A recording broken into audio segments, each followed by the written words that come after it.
Саламатсыздарбы, кадырлуу телекөрүүчүлөрүбүз, назарыңыздарда Халва шоу теледолбоору жана анын алып баруучусу мен Сезим Имамадыева. Адаттагыдай эле көңүл ачуучу интеллектуалдык шоубузду сиздер көрүп жатасыздар. Жана бүгүнкү биздин чыгарылыш өзгөчө чыгарылыштардын бири болмокчу деп айта аламын. Эмне себептен? Анткени бүгүн келин кайненелердин арасында таймаш болмокчу. Дароо эле сиздерди биздин конокторубуз менен тааныштырып кетели. Менин оң тарабымда бүгүн блогер айымыбыз Ализа Кусигенова жана кайненеси Бактыгүл Калпаева келип отурушат. Кол чабуулар. Кош келиңиздер. Рахмат. Биринчи эле кезекте Ализа сизге суроо узаткым келип жатат. Жакшы келин болуунун ушундай жолун таап бериңизчи. Эмне кылуу керек? Кайнене менен подружка болуш керек. Ошо тил табышып, кайнене менен тил табыш керек. Айта кетиңизчи, жолдошуңуз менен үй бүлө курганыңызга канча убакыт өттү? 3 жылдай болуп калды, 2,5-3 жылга аз калды. Сентябрда 3 жыл болот. Сизди блогер катары жакшы тааныйбыз жана деги эле көпчүлүк учурда ушундай жолдошуңуз менен ар кандай вайндарды, блогторду тартып калдыңыз. Кайнене менен чогуу тартууга эмне түрткү болду? Кимдин идеясы болду? Менин идеям болду. Билбейм, мага аябай жакчу, көрчүмүн мурун башкалар тартып жүргөндөрүн, анан апама сунуш кылдым. Тартып көрбөйлү депчи. Анан апам дароо эле макул болду. Тарткандан кийин эле аябай просмотр алып, аябай жакшы комментарийлерди алып, ошондой болгондон анан уланта бердик. Азыр прям миллиондоп просмотрлор болот биздин видеолорубуз. Ошо. Азаматсыздар. Эмесе командалаш Бактыгүл Калпаева кайненеңиз менен да жакыныраак таанышып кетели. Буга чейин Ализа айта кетти. Мыкты келин болуунун эң эле негизгиси бул кайнене менен жакшы достук мамиледе болуу деп айтып кетти. Сиздин ой пикириңиз мыкты кайнененин сапаттары тууралуу айта кетиңизчи. Мыкты кайнененин сапаттары кандай десем, эми ошо келиндин кылган мамилесин, жасаган иштерин мындай туура түшүнүү го дейм. Мисалы, ошол келинди ордуна кызыңды коюп, менин кызым эгер ушул келиндин ордунда болсо кандай болот эле деп мамиле кылсаң, анан эми болобу дейм да.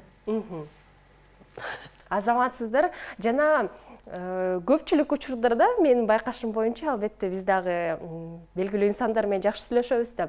Анан кайнене менен тартууда ар кандай вайндарды эмнегедир терс жоопторду угуп калышат да көпчүлүк адамдар. Сиздин ушул реакцияңыз кызыктуу болуп жатат да. Келиңиз апа чогуу блог тартып көрөлү дегенде кандай реакция болду эле? Дароо эле макул болдуңузбу? Эми булар тарткысы келип атса, ошол менен иши жүрүп атса, макул дейсиң да. Анан биринчи, конечно, кызыктуудай, көнбөгөндөн кийин мындай кызыктуудай болот, анан суранып аткандай макул дейсиң. Жакшы. Эмесе ар бир команданын биздин теледолбоордун алкагында өздүк аты жөнү бар. Сиздердин командаңыздардын аталышын айтып кетиңиздерчи. Биздин команданын аталышы Ынтымак деп койдук. Эмесе биздин телекөрүүчүлөргө айта кетели, оң тарабымда Ынтымак командасы отурат. Сол тарабымдагы команда менен бүгүн тааныштырып кетели. Нуржанат Атакан фотограф айымыбыз, кол чабуулар. Жана кайненеңиз Айканыш Тойгонбаева, кол чабуулар. Кош келиңиздер. Нуржанат, биринчи сизге суроо узаткым келип жатат. Кайненелер менен келиндердин жалпы тил табышына эмне жардам берет, айта кетиңизчи. Жакшы ниет, жакшы ой, бири-бирине болгон сый, ошол эле го дейм. Анда Айганыш апага суроо узаталы. Көпчүлүк учурдарда айтып коюшат экен, мырзалар өзүнө келинчекти тандап атканда биринчи кезекте апасына окшош болсун деп айтышат экен да. Анан Нуржанаттын сизге окшош сапаттары барбы? Мага окшош сапаттары бар. Айта кетиңизчи. Шенчек, ак көңүл,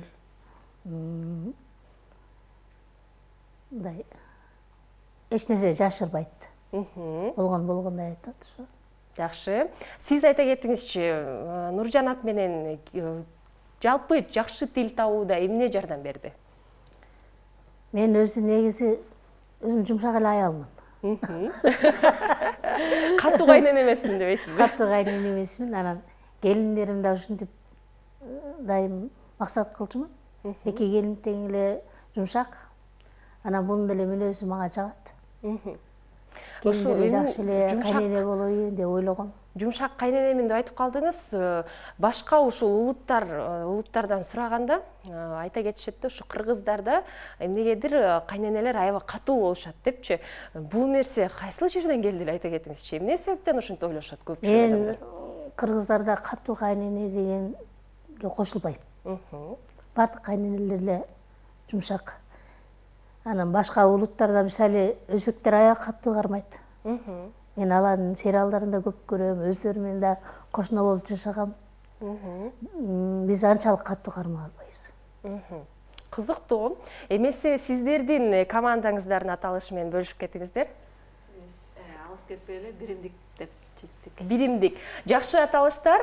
Биз телекөрүүчүлөргө айта кетели, сол тарабымда биримдик командасы олтурат, эмесе Таймаштын биримдик жана ынтымак командаларынын ортосунда болмокчу. Жана телекөрүүчүлөргө айта кетели, биздин Халва шоу теледолбоорунун алкагында жеңишке жетүүнүн мыкты мотивациясы бул Nitro энергетикалык суусундугу. Абдышата компаниясынын атамекендик биринчи өндүрүшү Nitro энергетикалык суусундугу. Nitro өз күч кубатыңды башка.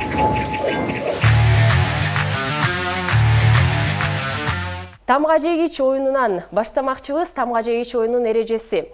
Ар бир командадан бир киши катышмакчы, 1,5 мүнөттүн ичинде суроолордун максималдуу санына жооп берүү. Ойдон келбеген суроолор болуп калышы мүмкүн. Эң негизгиси сиздер дал жоопторду жашыруун тамгадан башташыңыздар керек. Канчалык көп суроолорго жооп берсеңиздер, дал ушул команда бир халва балга ээ болмокчу. Түшүнүктүү.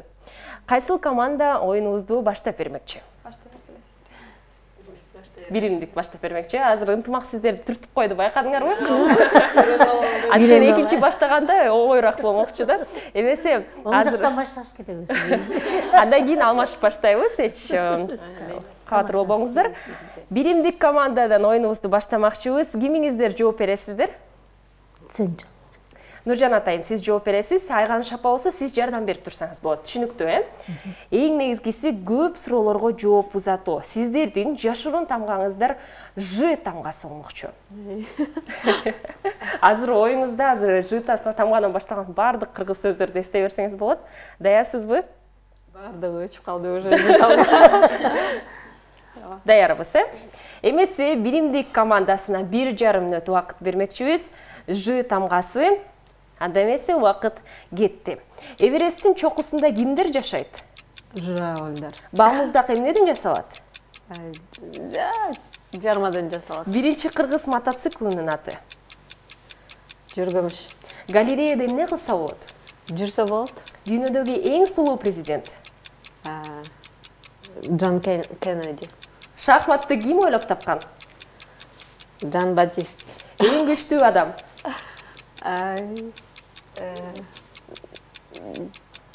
Жоламан. Балыклоодо адамдар эмне кылышат? Балыклоодо жөн эле отурушат, сүйлөшүп. Эң даамдуу суусундук? Жарма. Кайталанбашы керек. Эң даамдуу суусундук? Жидан эчтеке жок. Кетерет. Койчу эмне тууралуу кыялданат? Жайлоо жөнүндө кыялданат. Падышаны дагы кантип атаса болот? Жарокер падыша. Индиянын борбору? Ойлонобуз, Индиянын борбору?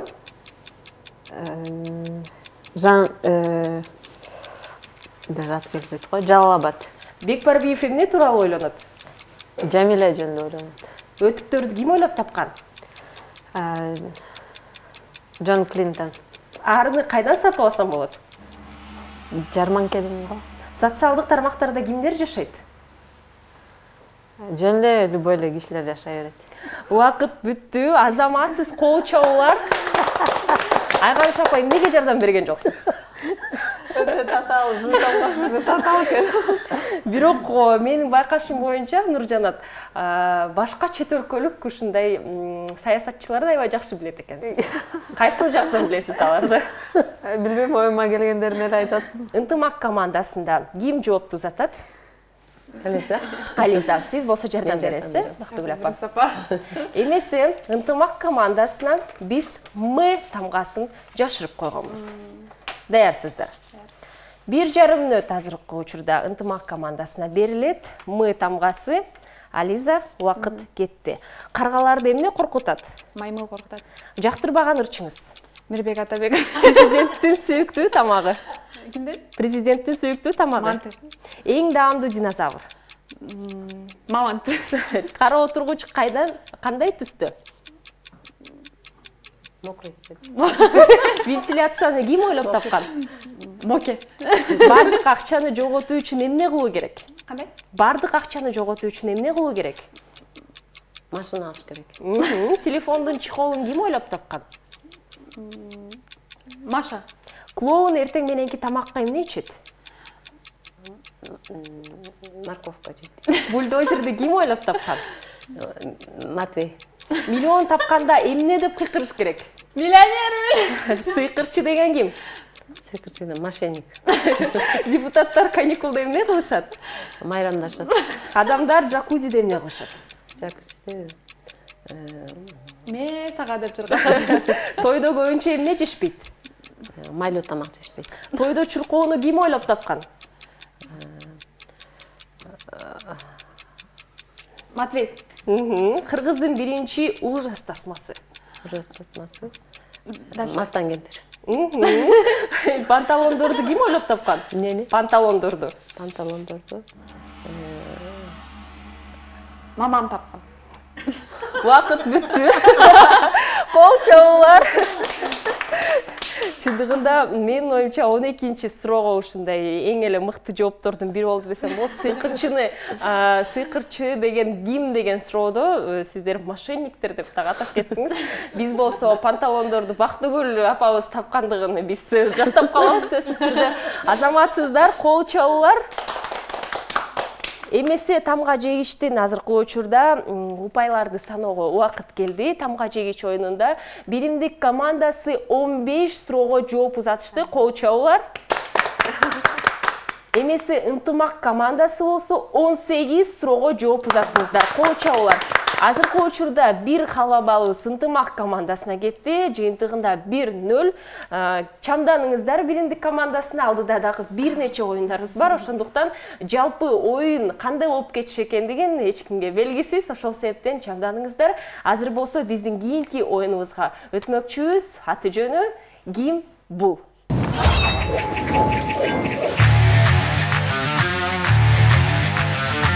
Ким бул оюнун эрежеси? Бул оюнга команданын 2 кишиси тең катышмакчы. Алардын бири үйдө отурат имиш десек болот. Эшиктен тыкылдаганын угуп, экинчиси ким бул деген суроону узатат.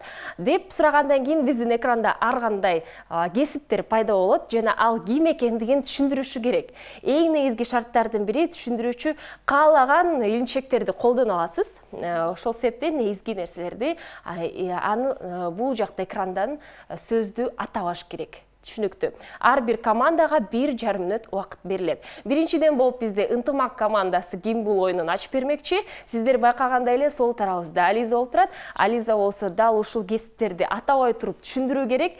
Жана Бактыгүл апа болсо тапканга аракет салат. Эң негизгиси көп кесиптерди тапканга аракет салыңыздар. Түшүнүктүүбү? Даярбызбы ынтымак командасы? Эң негизги шарт ким бул деген унутпаңыз, Анда эмесе убакыт кетти. Ким бул? Айылдарда эме профессияда булчу. В основном айылда койчу. Азаматсыз. Сурап туруңуз. Ким бул? Бул деген биздин безопасностька эме кылат, жардам берет. Ар бир гражданин жок. Ошого окшойт. Скорый. Жок. Пожарный. Жок. Ал деген форма кийип алып, мынтип ушул. Милиционер. Ким бул? Бизде ар бир адамда бар үйүндө кандай түшүнөсүң? Аракет кылыңыз. Следующий көрөлү. Ооба, кийинкиси. Ким бул? Айбек профессиясы да, типа окшошураак. Строитель. Жок. Кабыл алам, ооба. Это прораб. Жок, Кабыл алдык, туура таптык. туура эле. Кийинкисин көрсөк. Ким бул? Мынтип профессия кылат да. Дворник. Жок. Аябай сонунда жесең дагычы. Повар. Жок. Ашкозчу. Мынтет кылат да. Өлө сонун. Жесең да сонунда. Эттен жасалат иши кылчу. Эт. Шашлык. Тамак. Шашлык. Кесиби? Азаматсыз. Шашлык. Ким бул? Мен да ошондой болуп кетсем да, сиз дагы ошондой болуп кетесиз. Өлө бул жактагы апалар дагы кээде ошондой ролдорду. Убакыт бүттү. Тилекке каршы. Ойлондуңузбу ким экендигин акыркысы? Актер болчу. Актер. Кол чабуулар ынтымак командасына. Азыр болсо биз биримдик командасына кезек бермекчибиз.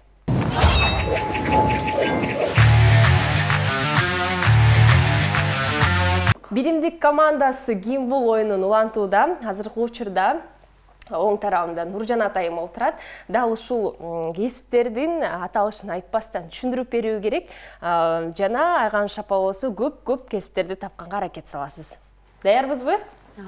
90 секунд сиздерде бар. Убакыт кетти. Ким бул? Бул машинелерди токтотуп, тосуп эме кылат. Кай. Ким бул? Айдоочу, коомдук айдоочу, бирок электричество менен жүрөт, эки эмеси бар. Троллейбус. Ким ошол? Шофер. Троллейбустун Шофер. кийинкиси. Ким бул? Тойлорду алып барат. Тамада. Отун жарат. Жок, болбойт, аталышын айтып салдыңыз. Калабайбыз, кийинкисин. Ким бул? Эми музыка коюп, элдер бийлешет. Ошо музыка койгон адамды ким дейт? Кийинкисин береличи. Ким бул? Балдарды окутат. Мугалим. Чачтарды кыркып, прическа жасайт. Парикмахер. Биз кабыл албайбыз, аталаш керек. Ким бул? Кийинкиси. Ким бул? Эме парламентте отурат. Депутат. Ким бул? Эмне айтам? Жаныбарларды жок, кийинкисин береличи. Ким бул? Убакыт бүттү. Эмне себептен акыркы сөздү түшүндүрө албай койдуңуз? Бул сөздү мен билбейм, сиз билесизби? Ат баккан адамды ким дейт? Бакканды. Бул мынтип айтпайт го, ат баккан адамды башкача. Атайшат да ушинтип. Ат багуучу адам десе дагы, ат баккан адам десе дагы кабыл алмакпыз да. Эң негизгиси бул жакта түшүндүрүү.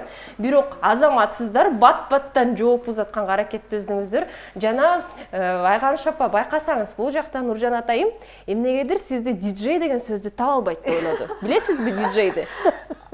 Убакыт кетип калат. Билесизби Айганыш, диджей деген ким экен? Андай радиону ойлонсом болмок экен, Ооба.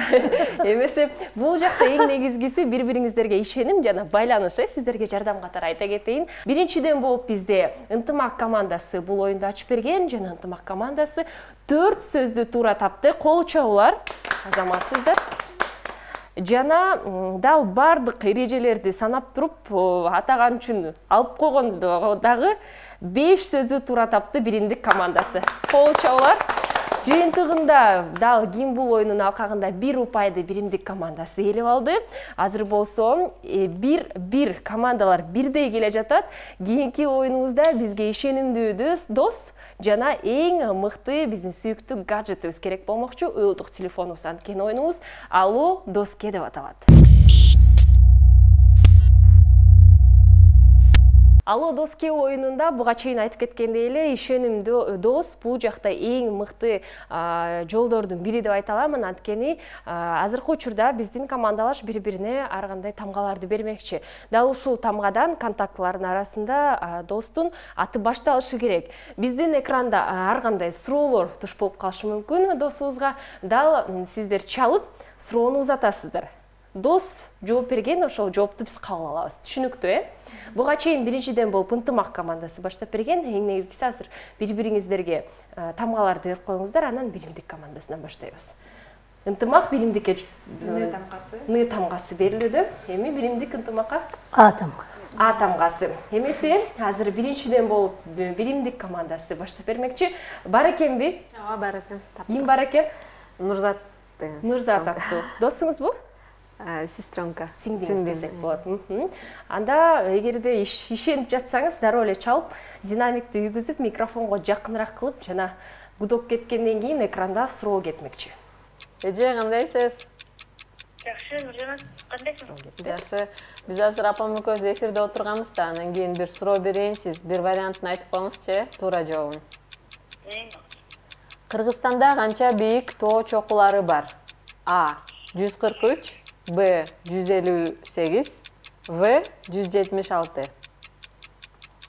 Канча тоо чокулары бар?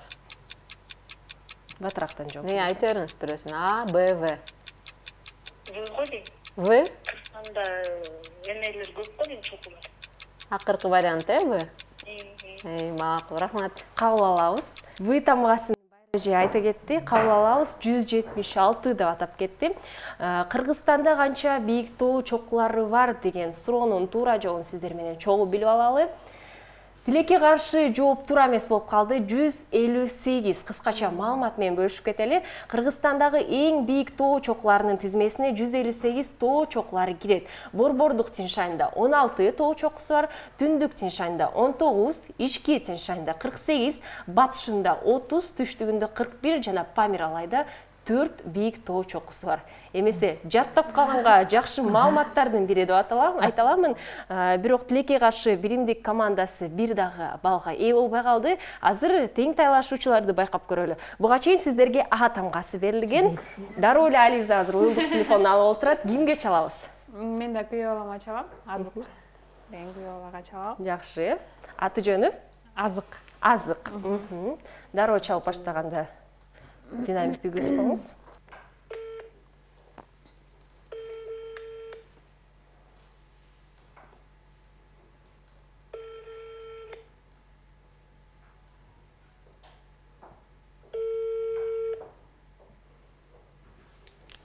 Бактыгүл апа, балким сизде адам башталган курбу досторуңуздар бар.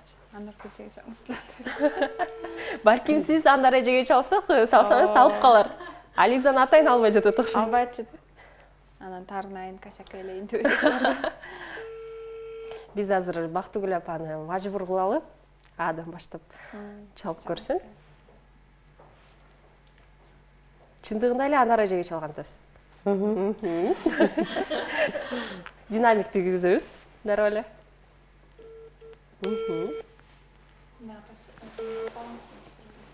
Анда канча үңкүр бар?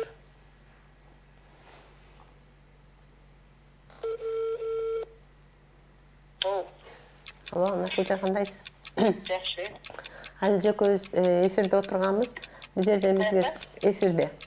Бул жерде суроо берип атат. Кыргызстанда канча үңкүр бар? А 200, Б 300, В 400. Кайсы варианты? Үңкүр. Биздин интернеттен карай койбойсуң. Жок, караганга болбойт бул. Прямо эфирде отурабыз. Бирөөнү тандаңыз. А 200, Б 300, В 400. 300 деп. 300. Кабыл алабыз. Рахмат. Коштошуп койсок болот. Жашаңыз. Чындыгында байкасак, Ализа буга чейин Анар эжеге чалганда албай койду, бирок Бактыгүл апа чалганда кантип албай коем деген ой келди болуш керек. Бул Анара башка да, меники өзүндө. Ар кандай кишилер десек болот. Экөө. Албетте тамаша катары мен дагы айтып жатамын. 300 дегени жоопту бизге Анар айым айта кетти. Кабыл алабыз, жоопту өзүңүздөр кандай деп ойлойсуздар? Мен да чын айтсам билбейт экенмин. Кошулам. Кошуласыз. Ализа? А тамгасы болуш керек. 200. Тең тайлашуучулар? Мен да Б вариантын туура көрдүм. 300 деп ойлоп жатасыз. Эмесе туура жоопту чогуу билип коелу. Биз болсо Анар айымга ыраазычылык билдиребиз.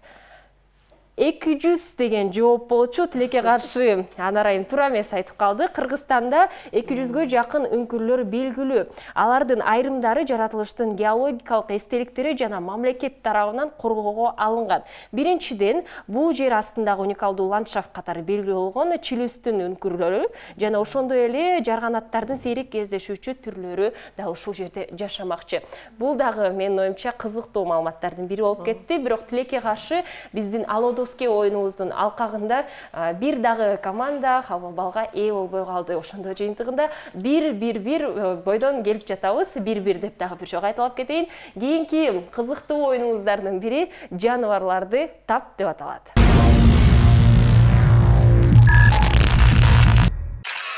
Жаныбарларды тап аттуу оюндун эрежелери. Эки команданын катышуучулары жаныбарлардын анын чыгарган үнү боюнча анын аталышын табышы керек.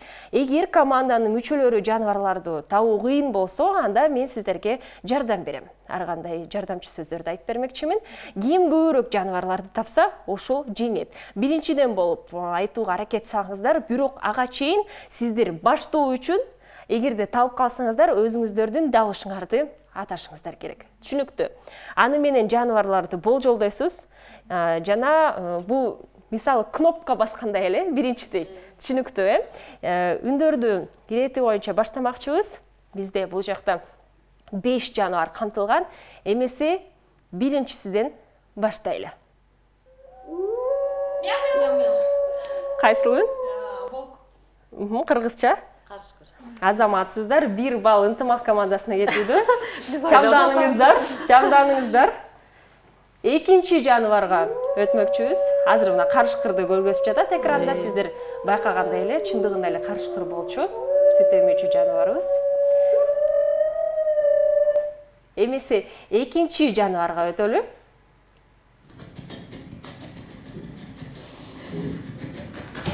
Жылкы. Абай, мяу. Кандай дейсиз? Жылкы. Жок, бул жылкы эмес. Кайрадан коебуз. Кайра тапсак болбойт.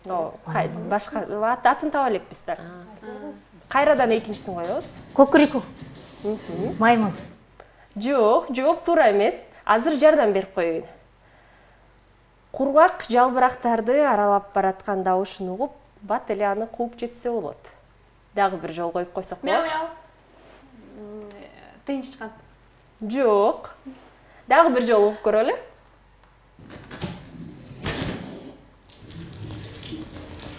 Гирпи, мяу. Гирпи. Азаматсыз кирпи кол чабуулар. Кантип таап алдыңыз? Элестетип кеттим андай. Буга чейин сиздерге жардам берейин дедим да, аны кармай албайсың кол менен депчи, бирок дароо таап коюшуңуздар керек. Азыр экинчи биздин халва балыбыз ынтымак командасына өтүп жатат. Дагы мүмкүнчүлүгүңүздөр бар, биримдик жакшылап ойлонобуз, аракет кылабыз. Үчүнчү жаныбарыбызга өтөбүз.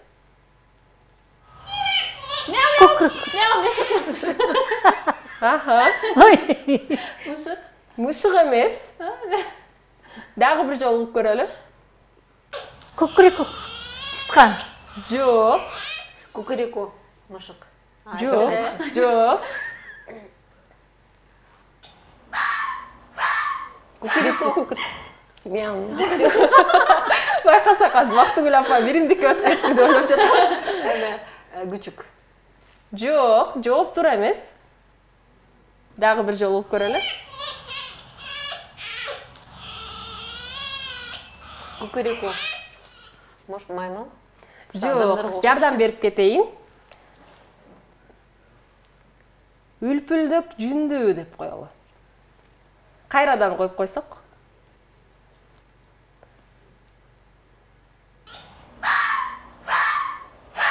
Кукурику. Түлкү. Азаматсыздар, түлкү, кол чабуулар. Байкасак болот. Азыркы учурда түлкү экендигин. Эмесе 4-чү жаныбарыбызга өтөлү. Кукурику. Чымчык. Кандай чымчык экенин да табышыбыз керек. Жок, жооп туура эмес. Дагы бир жолу угуп көрөлү. Мяу. Жылк. Торгой. Жок, жооп туура эмес. Жылқышы чымчык. Айтып кетесиз. Жылқышы чымчык. Кандай дейсиз? Жылқышы чымчык. Жок, жооп туура эмес. Кукурику. Сагызган. Жок. Азыр дароо эле билебиз. Чындыгында бул жакта чымчык экендигин дароо эле билип алдык. Бул жакшы жардамды ойлоп жатам. Дагы бир жардамды айта кетейин. Шаарлардын түнкүсүн сейил бактарда, дарактарда жана бадалдарда конуп отурганын көрүүгө болот. Дагы бир жолу коюп кетели. Карга. Жок. Жок. Кукурику. Чыйырчык чымчыгы, кол чабуулар.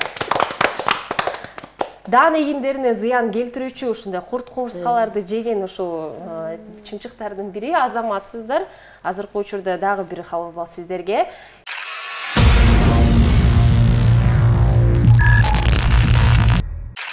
Эмесе акыркы биздин жаныбарды угуп коелу.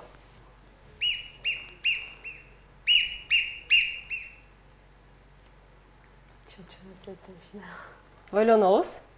Мяу-мяу, балапан. Мяу-мяу. Маймыл. Жок. Мяу-мяу. Может, чачко? Жок. Сүт эмүүчү. Дагы. Топ-топтор менен жашашат.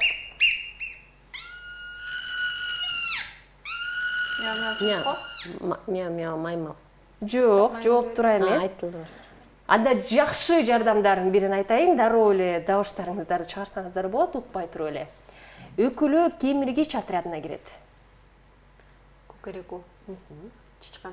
Жок. Өкүлөр. Жок. Кандай дейсиңер? Кемиргич отрядына. Мяу-мяу, чычкан что? Жок. Белка. Тыйынчыткан. Жок. Дагы жардам берип көрөйүн. Алар топ-топтор менен жашашат. 14-15 болуп. Чоң салмагы 3-4 килограммга чейин жетиши мүмкүн. Бул жаныбарлардын түпкү менен Түндүк Америка. Бизде жок бу. Азаматсыз суур, кол чабуулар. Байкасак болот экрандарда. Алар дал ушул Америкадан, ошол жактан биринге жана Азия менен таралып көйгөн, жана калса биздин өлкөдө дагы бар.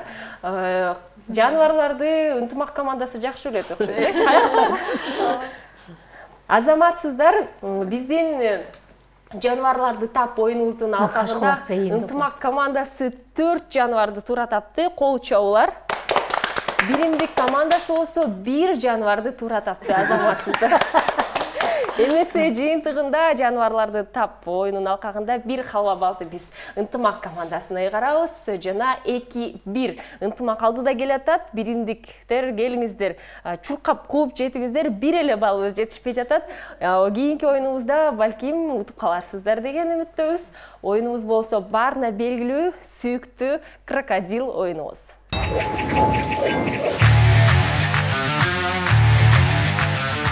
Крокодил оюнунда баарына белгилүү болгондой эле биздин экранда ар кандай сөздөр пайда болот. Дал ушул сөздөрдү кыймыл менен түшүндүрүү керек. Эч сөз жана үн чыгарбастан. Биринчиден болуп бизде биримдик команда баштап бермекчи. Сол тарабында ошо Нуржанат олтурат. Нуржанат дал ушул экранда пайда болгон сөздөрдү атабастан, үн чыгарбастан кыймыл менен түшүндүрүп беришиңиз керек. Айганы шапа болсо сиз табууга аракет салыңыз. Жана студияда жайгашкан нерсе болсо сөмөй менен көргөзүүгө болбойт, кабыл болгон. 1,5 мүнөт азыркы учурда биримдик командасына бар. Даярбызбы? Даярбыз. Баштадык анда.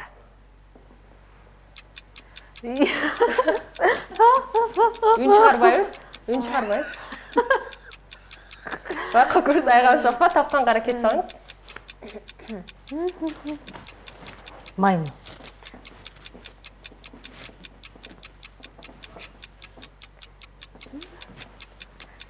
Маймыл. Билбеши эле мүмкүн да. Кийинки сөзгө өтсөк болот. Кабыл албайсыңар кийинки.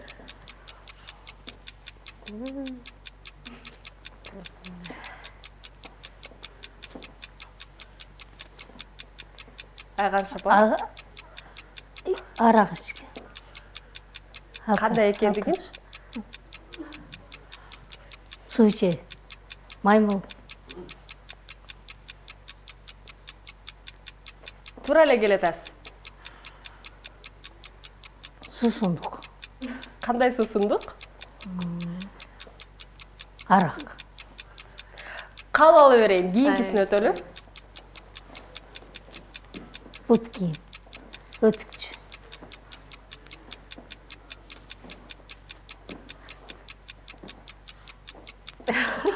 Аракет салабыз, көргөзөбүз.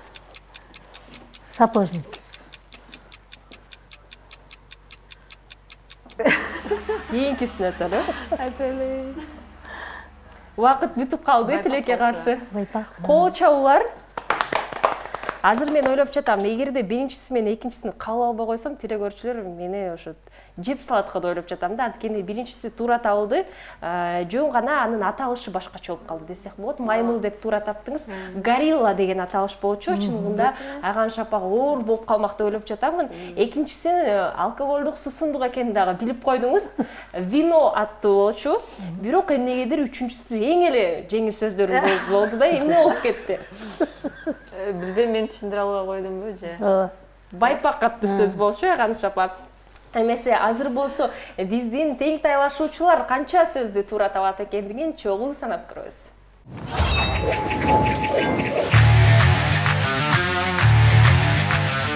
Ынтымак командасы азыр крокодил оюнун улантууда. Азыр болсо Бактыгүл апа биздин сөздөрдү табууга аракет салат.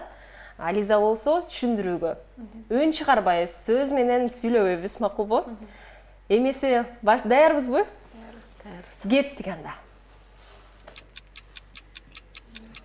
Помада. Азаматсыз.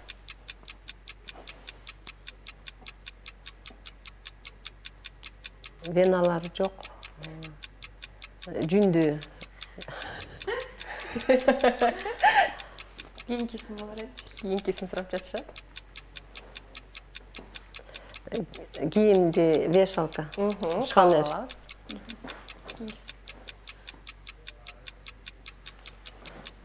Бука. Азаматсыз. Жаан жаап атат. Кийинкиси. Тамак жеп атат. Арбуз. Азаматсыз. Шыпырып тазалап атат. Калак.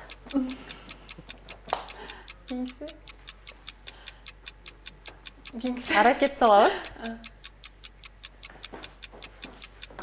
Коён.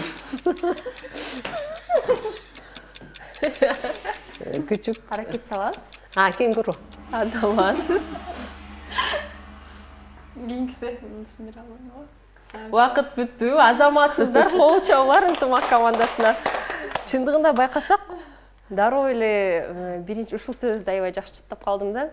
Мүйүздөрдү көргөзгөндө бука дедиңиз да. Эмне себептен башка жаныбар эмес, дароо эле бука дедиңиз. Байланыш аябай катуу окшойт, Кайсы сөздү түшүндүрүү кыйын болду? Сарымсак эме чынактуу. Жакшы. Азаматсыздар. Эмесе крокодил оюнунун алкагында биринчи биздин биримдик командасы оюнду ачып берген 2 сөздү туура таптыңыздар. Кол чабуулар биримдик командасына. Эмесе ынтымак командасы болсо 7 сөздү туура таптыңыздар. Кол чабуулар. Азыркы биздин жыйынтыктаганда 3-1 келе жатабыз. Эми жыйынтыктоочу оюнубузга өтмөкчүбүз. 3-1де 3 бизде ынтымак командасы жана 1 биримдик командасында. Азыр болсо биз оозумдан окуу оюна өтмөкчүбүз. Оозумдан окуу оюну эң оор оюндардын бири деп айта аламын. Анткени команданын бир киши наушник такынмакчы. Экинчиси болсо артикуляциянын жардамы менен экранда пайда болгон сөздөрдү ага атайт. Наушникчен киши эч нерсе укпайт. Бирок ошол сөздөрдү артикуляциянын жардамы менен командалаш эмне деп жатканын табышы керек. Ар бир командага 1,5 мүнөт убакыт берилет. Азыркы учурда биринчиден болуп ынтымак командасы да ушул оюнду ачып бермекчи. Сиздер байкагандай эле наушникти Бактыгүл апабыз кийип болуп турат. Анткени сөздөрдү табууга аракет салмакчы. Дал артикуляциянын жардамы менен болсо Ализа сөздөрдү атап бермекчи. Бардыгы түшүнүктүүбү? Түшүнүктүү. Даярбызбы? Даярбыз. Биринчи кезекте мен азыр музыканы коюп туруп үнүн чоңойтоюн. Андан кийин баштадык дегенде дароо Ализа сүйлөп баштайт. Макулбу Бактыгүл апа, сиз укпай калбаш үчүн айтып жатам. Музыка азыр коюп чоңойтуудамын.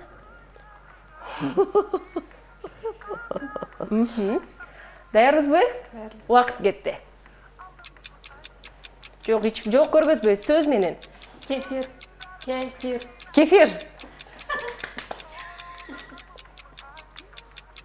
Бармак. Көргөзбөйбүз. Артикуляция менен гана. Байпак. Бармак.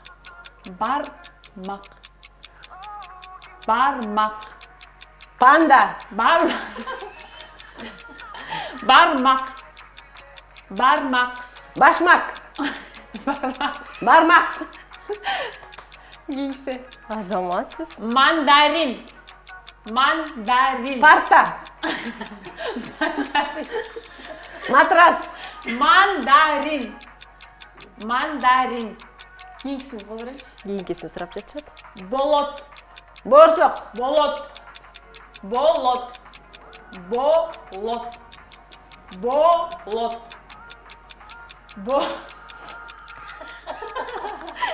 Музыка бир жакка чейин болуп жатат. Балаты. Базар. Балаты.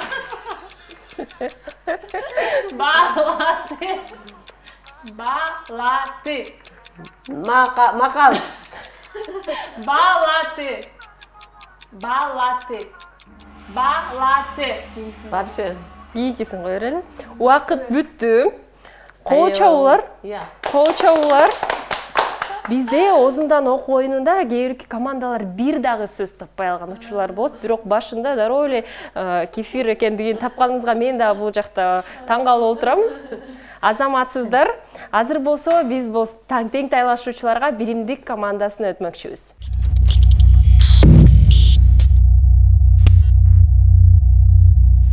Эмесе биримдик командасына убакыт келди. Азыр Айганыш апа бардык ушул оюнду колуна алайын деп жатат. Анткени түшүндүрүү, артикуляция бул жакта эң оор нерселердин бири деп айта аламын. Нуржанат болсо сөздөрдү табууга аракет саласыз. Биз болсо наушникти тагындык, музыканы үйгүзүп азыр кичине чоңойтобуз. Жетиштүү, Бизди укпай жатат Нуржанат. Эмесе убакыт кетти. Йод. Göz. Торт. Йод. Göp. Ört. Göz. Катуу кырбайбыз. Йод. Кийинки сөзгө өтөлү, кийинки сөзгө. Йод. Көргөзбөйбүз, кийинки сөзгө. Ол, Жок, бул сөздү көрөбүз. Plomba. Азаматсыз. Шашлык. Çaçık. Шашлык. Çaçık. Шашлык. Çakıç. Шашлык. Жаздыk. Шашлык. Азаматсыз. Кырбайбыз. Пластилин. Plastilin. Темир. Кырбайбыз. Kemir. Темир. Мен чоңойтуп жатам азыр энди. Сөз. Söz. Сусамыр. Susamır. Бермет. Bermet. Мекен. Beker. Bereket. Мекен. Meken. Азаматсыздар. Сумка. Supra.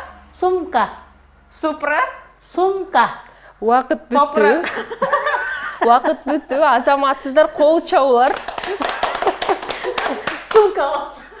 Биз болсо телекөрүүчүлөргө айта кетели, эгерде ынтымак командасында сөз менен эмес, кыймыл менен түшүндүрүү байланышы катуу болсо, бул жакта сөз менен түшүндүрүү катуу окшойт, Кол чабуулар. Озундан окуу оюнун жыйынтыктайлы. Буга чейин биринчиден болуп ынтымак командасы дал оюнду ачып берген. Озундан окуу оюнда ынтымак командасы 2 сөздү таптыңыздар. Кол чабуулар ынтымак командасына. Эмесе биздин экинчи биримдик командасы болсо 8 сөздү туура тапты. Кол чабуулар.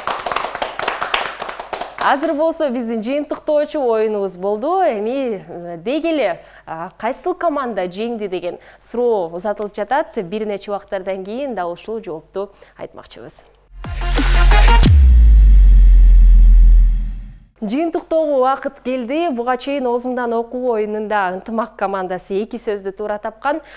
Сол тарабында Биримдик командасы болсо 8 сөздү туура тапкан. Жыйынтыгында 3-2 Ынтымак командасы бүгүн жеңди. Кол чабуулар.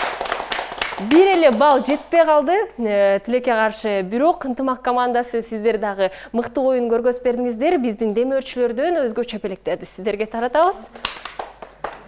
Жана кичинекей болсо дагы активдүү катышууга сиздерге да белектерди таратып коелу. Рахмат. Биз болсо катышуучулар менен сиздерди дагы бир жолу тааныштырып кетели. Оң тарабында Ынтымак командасында бүгүн Ализа Кусигенова жана Бактыгүл Калпаева келип кетти. Кол чабуулар.